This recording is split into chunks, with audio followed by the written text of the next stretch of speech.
What is it about anti-Semitism that Jeremy Corbyn cannot get his head around? Jeremy Corbyn's got his head around it completely, and he's deprecated it in the strongest possible terms. He's spent his life fighting anti-Semitism and all other forms of racism. He's a man of peace. Well, then why doesn't he agree? Why is he laying wreaths at funerals of terrorists? Well, one, it wasn't a funeral. Two, a memorial. A memorial. Why is he laying wreaths at a memorial of terrorists? Well, again, you've been duped by the Daily Mail, you see. And he was holding a wreath. He could see him holding a wreath. Yes, he was holding a wreath, but it was a wreath and a commemoration of the victims of an Israeli airstrike in 1985 against the PLO, Palestine Liberation Organization's headquarters, which had been located in Tunisia. And a number of Tunisian people... Well, why is he doing that as well? That's a bit odd anyway, isn't it? But, you know, if it was that. No, because that was condemned around the world, including by Margaret Thatcher and Ronald Reagan at the time. So it seems a rather curious state of affairs.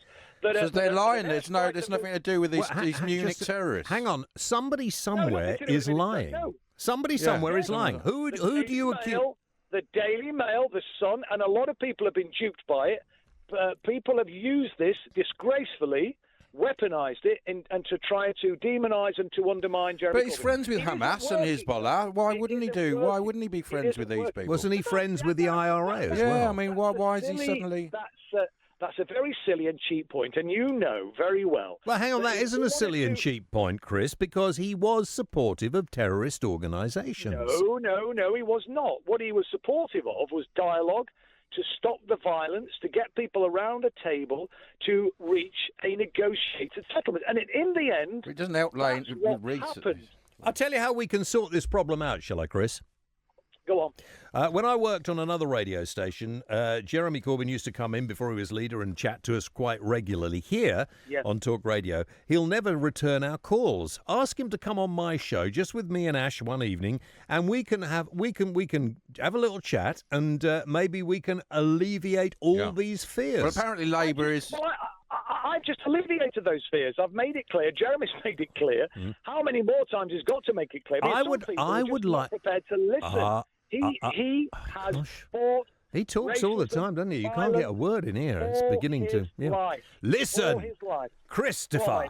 Right. Go on then, James. Ask him, because I don't doubt you for one moment, Christopher, but it would be fascinating to hear those words come out of his mouth. And we'd love him to come and sit in here. We'll make him a coffee.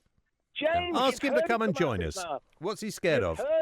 You've heard it. I haven't heard him say it to me directly. So why is he scared to come on? Well, I mean, he's a very busy man. He's the leader of the... he lives just up the road. He can pop in. I'll even do it on the phone.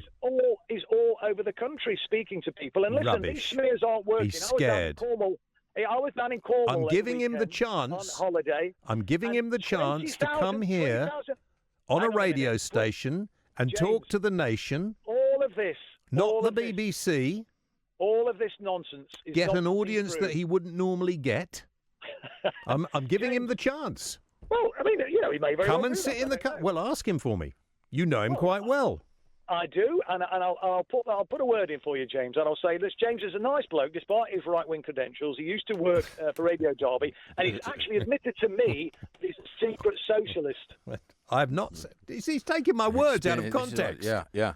You know, I'm not as far right as I used to be. I'm sort of just right of centre at the moment. But the breaking news is Labour Party, where Tony Blair used to be. I feel it my duty to do missionary work with you and to get you on the straight and narrow path. Right. You have a chat to your leader, and we'll talk a little bit later on. In the meantime, give my regards to Derby.